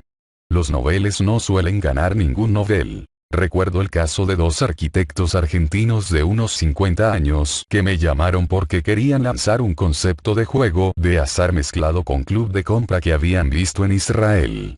Los visité en su despacho de arquitectura. La idea era original, pero yo solo les hice dos preguntas. ¿Cómo les va en este despacho de arquitectura? Me respondieron que perfectamente. Y entonces les pregunté, ¿para qué diantres se quieren complicar ustedes la vida a los 50 años, si les van tan bien las cosas? ¿Por qué quieren dedicar tiempo a un sector que ni conocen ni necesitan? ¿Acaso van a descuidar su negocio y ponerlo en riesgo para dedicarse a esto? Si están aburridos, hagan un viaje o construyan maquetas. Pero esto es una insensatez. Me miraron y no respondieron. La ilusión no se pierde nunca. Ni a los 50 años. Eso es bueno, pero no para hacer tonterías. Le aseguro que este caso es cierto. Para que se haga a la idea de cuánto pueden cegar las ideas felices. Si no conoce o no ha trabajado en el sector donde emprende, las posibilidades de éxito se reducen. ¿Por qué? Porque uno desconoce si está redefiniendo las reglas del sector. La inocencia solo debe practicarse en una tómbola. No se pueden romper las reglas sin conocerlas, es algo que no suele suceder. Es mejor apostar conociendo los riesgos que hacerlo confiando en la fortuna pasajera. 15. ¿Y por qué hay que modificar las reglas del sector? ¿Es estrictamente necesario? Bueno, en un sector en auge, con un crecimiento espectacular al cual sumarse, puede permitirse el lujo de emprender sin demasiada creatividad y limitarse a imitar lo que hace el resto. En estos casos, un mediocre triunfa gracias a la bonanza del sector. Pero si emprende en un sector maduro o estable y se limita a hacer lo mismo que los demás competidores, es casi seguro que no conseguirá nada. O hace algo distinto, o es muy difícil que le vaya bien. José Aguirre me explicó que la editorial que tuvo que cerrar no funcionó porque lo hizo todo bien. Es decir, hizo lo que había que hacer en una editorial bien gestionada. Pero no hizo nada distinto, y el sector editorial estaba atravesando una crisis. Aprendió de su experiencia. En Bestiario, su actual empresa, todo es innovación continua. Por tanto, cabe deducir que, si emprender sin hacer algo distinto es una fuente de fracasos, emprender innovando proporciona más posibilidades de evitar el fracaso. ¿Y cómo sabemos si estamos innovando en un sector? Solo lo sabremos si lo conocemos bien o si hemos trabajado en él. Es fundamental conocer el sector, porque entonces uno sabe qué reglas está retando, qué aspectos del sector está cuestionando. Juan Carlos Tous trabajó durante muchos años en el sector de distribución de películas de video y DVD, y lo conocía a la perfección. En un momento de su carrera profesional, decidió que estaba preparado para montar su propia empresa. Su idea fue muy sencilla. Hacer partícipes a sus proveedores, las productoras de cine, de un negocio del cual apenas participaban. La distribución en video y DVD de sus propios productos. Habló con varias productoras y les propuso invertir con él en su negocio. De este modo, se aseguraba de forma automática los derechos para DVD y video de esas productoras. Estamos ante lo que se denomina una integración vertical hacia abajo. El proveedor se integra en el negocio de su cliente. Aquí no hay una idea de negocio basada en un invento extraño, en un tipo de video o tecnología determinada. Lo único que hizo este emprendedor, hoy hombre de éxito al cargo de Cameo Media, fue redefinir las reglas del sector. Pero eso solo podía hacerlo alguien que las conociese bien. ¿Es todo tan fácil? No. Todo el mundo le decía que lo que planteaba era imposible, que jamás pondría de acuerdo a diferentes productoras, que competían entre sí en las carteleras, para asociarse aunque fuese en otro negocio distinto. Ese fue el reto. Juan Carlos Tous tiene una increíble capacidad de aunar intereses y plantear acuerdos donde todas las partes ganen. La jugada le salió redonda. Más vale un sector conocido. Ahí se puede llegar a emprender incluso con una idea no demasiado potente. Pero ¿qué pasa si, aún así, quiere emprender en ese sector que no conoce y en el que no tiene ninguna experiencia? ¿Significa eso necesariamente que va a fracasar? No. Pero tiene que hacer algunas de las siguientes cosas que se proponen a continuación. 1. La primera posibilidad es hablar con personas de ese sector y explicarles la idea que quiere llevar a cabo. No se preocupen los emprendedores Goryun, que no les van a quitar la idea. Es necesario que comprenda bien cuáles son los motivos por los cuales otros expertos le dicen que eso no va a funcionar. No porque tengan razón, sino porque, a través de sus dudas, usted podrá identificar y anticiparse a las principales dificultades que hallará cuando emprenda. 2. La segunda posibilidad es trabajar en ese sector durante unos meses, mientras planifica su proyecto empresarial. Le dará la sensación de que son unos meses perdidos, pero nada más lejos de la verdad. Esos meses le proporcionarán una perspectiva y una experiencia impagable. Además, sin perder dinero ni correr riesgos, pues lo hará por cuenta ajena, y cobrando. Un entrevistado me dijo: se puede emprender perfectamente en un sector que no se conoce, pero hay que darse el tiempo necesario para conocerlo. 3. La tercera posibilidad es la de incluir en su empresa a un socio, a pesar de que es mejor no tenerlos, con dilatada experiencia en ese sector. Esa persona actuará como una especie de Pepito Grillo que le advertirá de los peligros o dificultades que su nueva idea va a tener en el sector que él conoce bien. Ese socio le será menos útil al cabo de unos años, pero en los primeros tiempos acortará de forma meteórica la curva de experiencia que usted necesitaría recorrer por sí mismo y que, en el ínterin, puede provocarle pérdidas y dolores de cabeza. La combinación de alguien del sector con alguien de fuera del sector es enriquecedora. El primero acorta la curva de experiencia y el segundo trae ideas de otros sectores o industrias para romper las reglas y aportar algo innovador. Hablar, observar, viajar, preguntar, mantener una actitud abierta hacia los productos de su sector y lo que hacen sus competidores son algunas de las cosas que hay que hacer. Su idea o producto dejarán de ser importantes. El verdadero emprendedor no es una persona que implementa una idea, sino alguien que domina y reinventa un sector. Resumen. La elección del sector de actividad en el cual emprenda ha de ser el resultado de una decisión consciente, nunca la consecuencia aleatoria de una idea de negocio. Emprenda en sectores que le atraigan mucho o en productos que le encanten. Emprenda en sectores que conozca. Si no los conoce, dedique tiempo a conocerlos o rodéese de personas de ese sector. Por lo general, para no fracasar hay que aportar algo nuevo al sector de actividad en el que uno se introduce, y eso solo puede hacerse sabiendo qué reglas se están rompiendo y no desde el desconocimiento o la ingenuidad. Noveno FCF. Adentrarse en sectores que no gustan o se desconocen. 10º asalto. Los buenos bancos. Sobre la importancia de escoger sectores en auge o rentables. El sector de actividad es una fuente de financiación. Uno de los principales problemas a los que debe hacer frente el emprendedor es la falta de financiación. Todo negocio precisa un mínimo de capital para ponerse en marcha. Las fuentes de financiación más habituales son los inversores privados.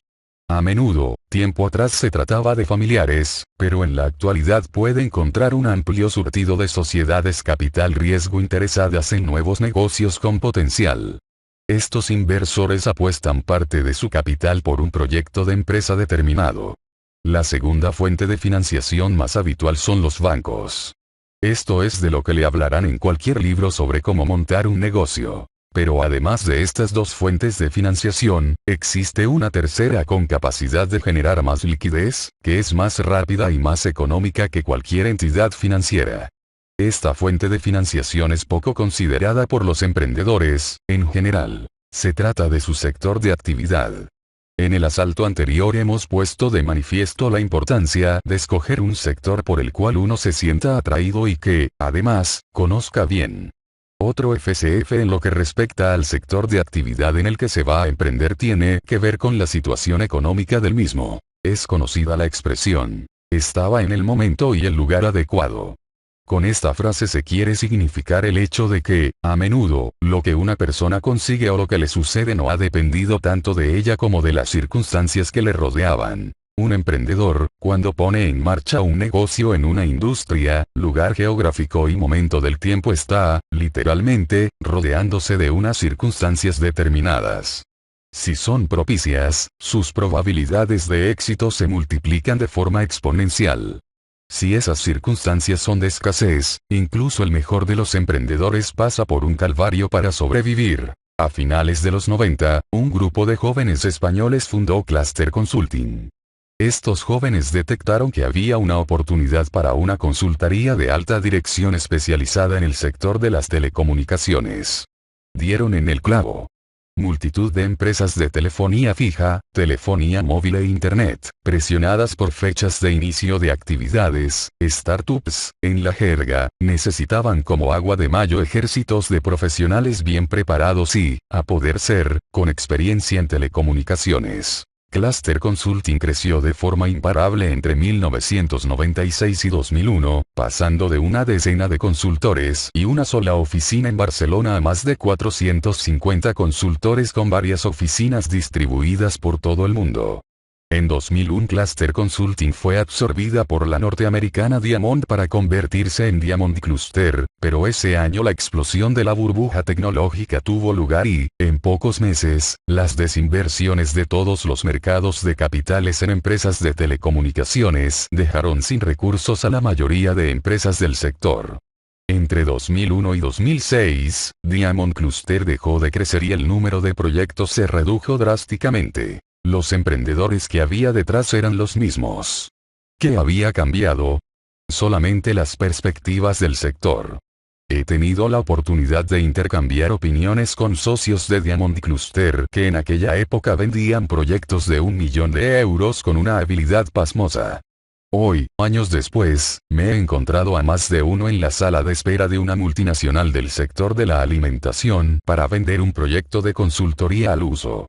El comentario fue siempre: yo que hace solo 4 años vendía proyectos de varios cientos de miles de euros como nada, ahora tengo que sudar sangre para colocar uno de 40.000 euros. No estoy queriendo decir con el anterior ejemplo que los que fundaron y condujeron Diamond Cluster a unas increíbles cotas de crecimiento no tuvieron mérito alguno y que, sencillamente, estuvieron en un lugar y momento adecuado. En absoluto. En primer lugar, tuvieron un gran mérito y anticipación al escoger ese momento y ese lugar. El otro día me encontré a una amiga que me dijo que iba a emprender. ¿De qué se trata? Le pregunté. De una revista femenina, me respondió. Ya, dije yo. Ella me leyó la cara. No, pero la idea es muy buena, me aseguró. No dudo de que la idea fuese buena, pero sí de que emprender en el sector de revistas femeninas sea atractivo. Demasiadas revistas, competencia atroz, ingresos por publicidad bajando, anunciantes replanteándose su mix de inversiones publicitarias debido a los cambios en los hábitos de ocio de la población, sector estancado, cierres de varias revistas cada año. Lo siento, por muy buena que sea la idea, no me metería en ese sector ahora ni borracho. Es como lo de los videoclubs. Cuando estos aparecieron, abrir un videoclub en cualquier barrio era un negocio redondo. ¿Quién piensa ahora en abrir un videoclub? Solamente algún cinéfilo despistado. Este es el primer mensaje. El emprendedor, antes de emprender, debe escoger sus circunstancias para no ser víctima de ellas. Como Napoleón dijo, circunstancias. ¿Qué son las circunstancias? Yo soy las circunstancias. Los fundadores de Cluster Consulting supieron elegir sus circunstancias, mientras que mi amiga de la revista femenina está escogiendo circunstancias horribles. En segundo lugar, el ejemplo de Diamond Cluster sirve para ilustrar hasta qué punto unas mismas habilidades pueden dar frutos positivos o negativos en función del entorno. Los emprendedores y consultores que fundaron y desarrollaron Cluster Consulting lo hicieron excelentemente. No solo había que darse cuenta de que una consultoría de telecomunicaciones en los 90 era un lugar y momento ideal para emprender con éxito, sino que tenían que hacerlo bien. Que nadie reste méritos a nadie. Emprender proporciona muchas satisfacciones, pero estas son distintas a las de la obtención de tiempo personal. 12º FCF. Emprender sin asumir el impacto que tendrá sobre nuestro equilibrio vital. 5ª parte. Emprender es fácil, lo difícil es crecer. 13º asalto. Las ventas nos esclavizan y los beneficios nos realizan. Un negocio que no da beneficios desde el principio no suele darlos más tarde. Nos adentramos en la última parte de este ensayo. En esta última parte quisiera hablar de los FCF que se producen cuando parece que el negocio ha arrancado bien. Llevamos entre 1 y 2 años, y muchas de las cosas van cuajando. Las estadísticas de mortandad de nuevas empresas indican que montar un negocio es relativamente sencillo. 1 año, más o menos, lo aguanta casi todo el mundo. Los problemas suelen surgir a partir del segundo. Los aspectos que hemos abordado anteriormente, las divergencias con socios, la necesidad de modular la idea inicial o la erosión de la economía familiar pueden ocurrir tanto al inicio como más adelante. Pero los problemas que se van a tratar en esta última parte se dan única y exclusivamente a partir del segundo año de funcionamiento. Planes, objetivos y otros bla, bla, bla. Ya escribí en los preliminares que no hay nada más absurdo que hacer planes. Los planes no sirven para nada. O para casi nada, como matizaré enseguida. El motivo de esta polémica afirmación es que la realidad nunca es la que planeamos. Jamás. Peter Drucker, uno de los mayores pensadores en gestión empresarial, dijo que un plan no es para que se cumpla, sino para actuar cuando no se cumple. Los planes tienen, bajo mi punto de vista, una utilidad principal. Sirven para calcular lo que denomino puntos críticos de inflexión en la dimensión de negocio. Este nombre tan rimbombante es algo muy sencillo. Es muy habitual que una empresa que funciona como un reloj y cuyo engranaje está bien diseñado entre en crisis cuando crece. La maquinaria que resultaba útil facturando 100 no es eficiente a partir de 200. Y cuando uno encuentra un diseño organizativo o modelo de negocio válido para facturar 200, descubrirá que a partir de 300 ese diseño es de nuevo ineficiente. Los procesos han de ser distintos, también el perfil de ciertas personas que ocupan algunos cargos, las necesidades de financiación, los flujos de caja, de cobros y pagos, incluso las propias funciones del fundador o emprendedor. En mi opinión, hacer planes sirve, sobre todo, para identificar cuáles son las cifras de ventas a partir de las cuales habrá que tomar ciertas decisiones. Un plan de negocio te da una orientación de cuánto puedes gastar y cuánto puedes invertir. Son cifras que el emprendedor tiene muy claras en la cabeza en las situaciones estáticas. Pero en la práctica, en pleno cambio o crecimiento, es mucho más complicado ser consciente de las decisiones críticas que hay que tomar y de los cambios que deben implementarse para sobrevivir al incipiente éxito. Crear una empresa no es tan complicado. Lo verdaderamente difícil es gestionar su crecimiento. Este es un FCF clarísimo.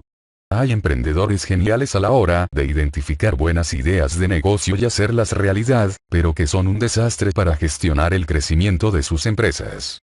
Volveremos sobre esto en el último asalto. Beneficios en el tercer año. ¿Y por qué diablos? Cuando se realizan planes y objetivos, hay una tendencia a postergar la obtención de beneficios.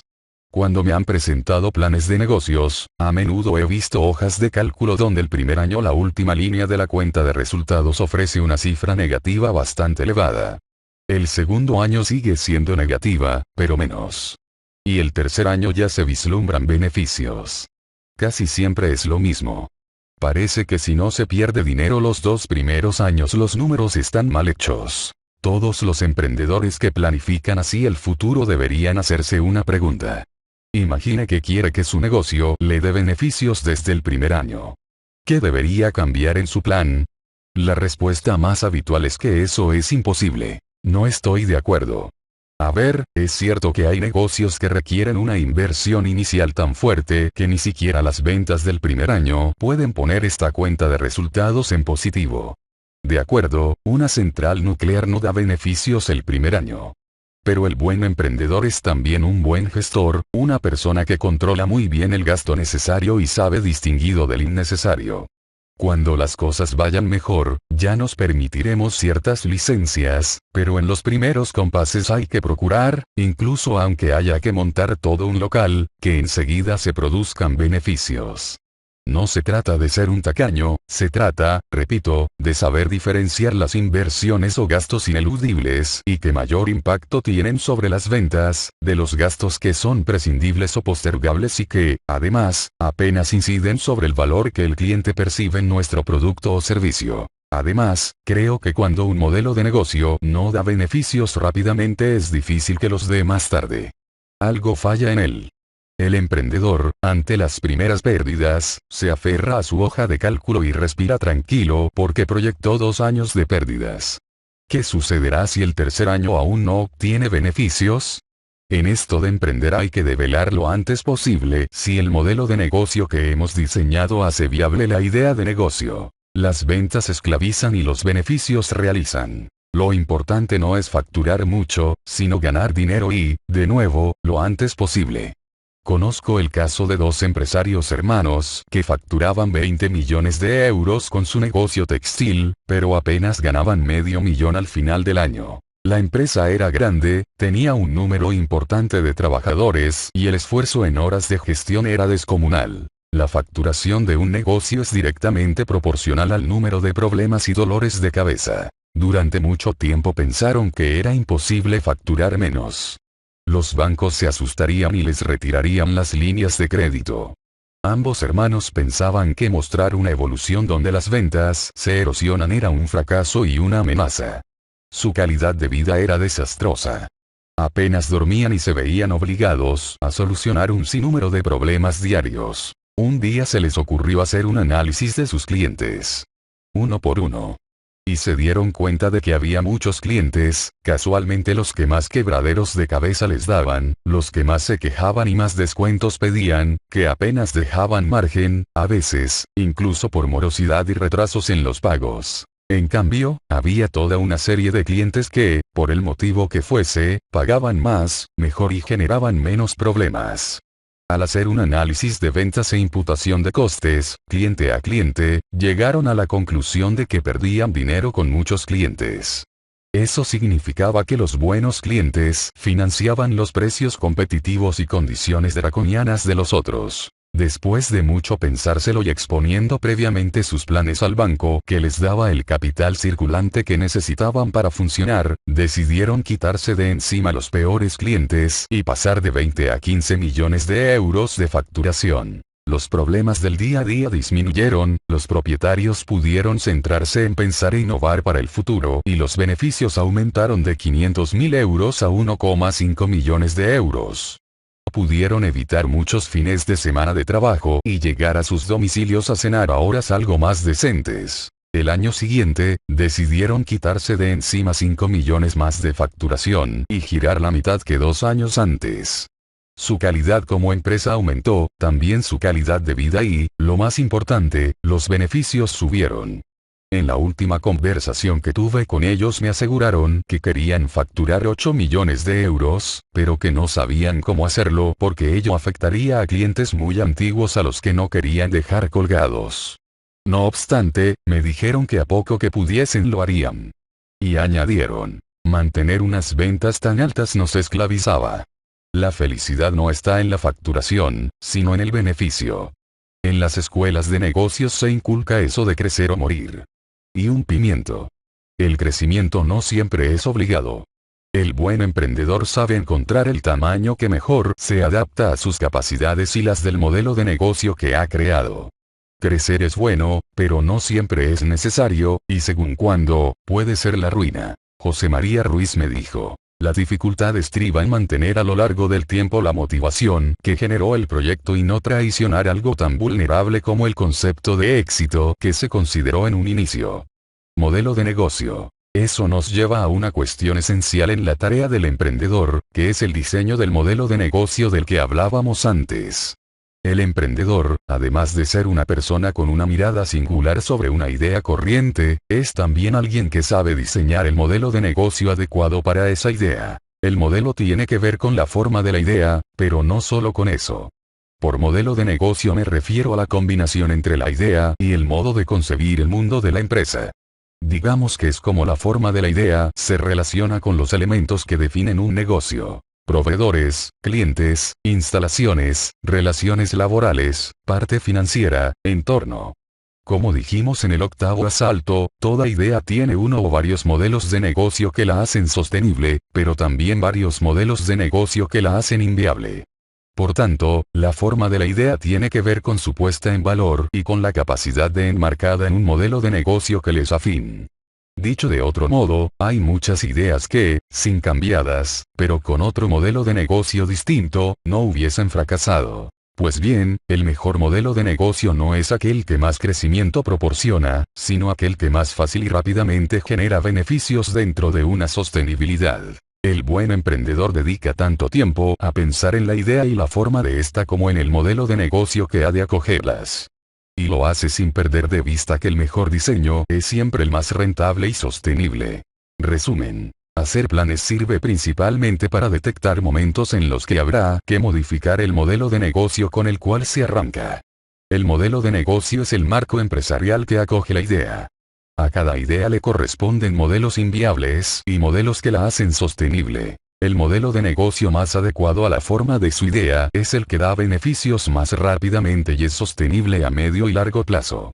La sostenibilidad es más importante que el crecimiento. 13º FCF. Crear modelos de negocio que no dan beneficios rápidamente y de modo sostenible. 14º asalto. Dios dijo hermanos, pero son primos. La diferencia entre empresario y emprendedor abandonar a tiempo. Finalizo este ensayo con algo fundamental en los negocios y también en muchos otros ámbitos de la vida, como, por ejemplo, el juego.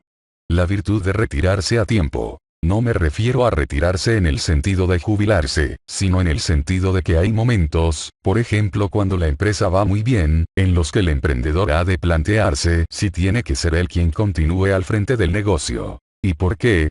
Pues porque hay que distinguir entre emprendedor y empresario. No es lo mismo. El emprendedor es una persona que disfruta emprendiendo, es decir, creando cosas. El empresario es alguien a quien le apasiona generar crecimiento y, sobre todo, gestionar. Gestionar es importante para emprender, pero en el caso de crecer es conditio sine qua non. O uno sabe gestionar bien o no sabrá crecer y cometerá errores que pueden abocarle al fracaso. No todo emprendedor es un buen gestor del crecimiento. O porque no sabe hacerla, o porque no le gusta. Yo tuve la ocasión de experimentar esta sensación en mis propias carnes. A mí me gusta mucho crear negocios, pero cuando estos adquieren cierto tamaño me aburre gestionarlos. Y me aburre tanto que puedo incluso llegar a hacerla mal a pesar de saber cómo hacerla. Cuando llevaba 7 años al frente de mi negocio, decidí, junto a mis socios, que debíamos salir de la gestión en el plazo de 3 años. Preparamos adecuadamente el terreno y hoy estamos solo en el accionariado y en el consejo de la empresa que fundamos y que, con tanto esfuerzo e ilusión, levantamos. En estos momentos me dedico a emprender otros negocios distintos, así como a escribir, que es otra de mis pasiones. Emprender me divierte y gestionar me aburre, y ya hemos visto que cuando uno se dedica a lo que le gusta es cuando tiene más posibilidades de que le vayan bien las cosas. Pero la razón por la cual un emprendedor no siempre es buen empresario no se limita únicamente a si sabe o le gusta gestionar. Hay muchas empresas llenas de condicionamientos negativos debido a que el emprendedor que levantó aquel negocio sigue metido dentro. El emprendedor arrastra la memoria histórica, y esta, que durante mucho tiempo fue una ventaja, a partir de cierto momento, si no es un buen empresario, se convierte en un lastre. No estoy diciendo que todo emprendedor, al cabo de un tiempo, tenga que dejar la empresa que creó. Hay infinitos casos de personas que crearon y levantaron imperios, y que siempre estuvieron al frente de los mismos. Para que cuajaran y para que creciesen. Eran personas singulares. Emprendedores y empresarios a la vez. A lo que me refiero es que cuando un negocio crece mucho, uno debe valorar si él sigue siendo la persona más adecuada para seguir al frente del mismo, ya sea por las nuevas competencias que se precisan en esa nueva etapa, ya sea porque gestionar el crecimiento no le guste, o porque su modo de ver las cosas deja de tener vigencia en el momento actual. Y esta es la reflexión que tiene que hacer un emprendedor. Y si llega a la conclusión de que a partir de cierto momento es mejor dejar la gestión o la dirección del negocio que fundó en manos de un director general independiente, no ha de temblarle el pulso. Y cuando es a tiempo, no hay un momento determinado.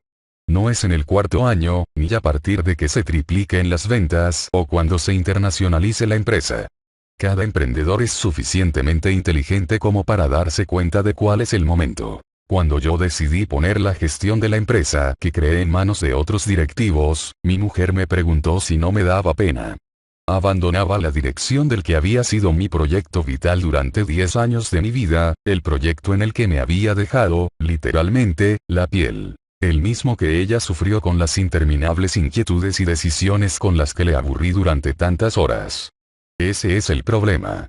El emprendedor suele desarrollar una simbiosis con su negocio. Una especie de dependencia mal entendida.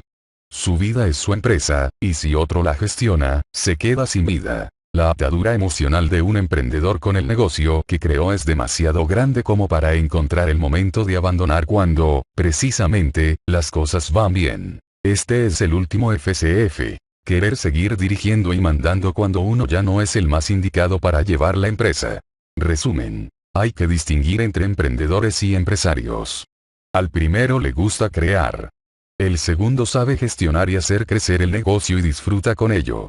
Si este es su caso, si usted es emprendedor pero no es empresario, prepare el terreno cuando detecte que se aproxima el momento de dejar de estar al frente de su empresa. No permita que las ataduras emocionales que le unen a su negocio le impidan dar ese paso, si es que la evidencia demuestra que es lo mejor que puede hacer. 14º FCF. Ser emprendedor y no empresario, y no retirarse a tiempo. Despedida. Bien, aquí termina el libro. Espero no haber sido demasiado crudo, y si en algún momento ha tenido la sensación de que exponía vivencias personales que no debía, le pido disculpas.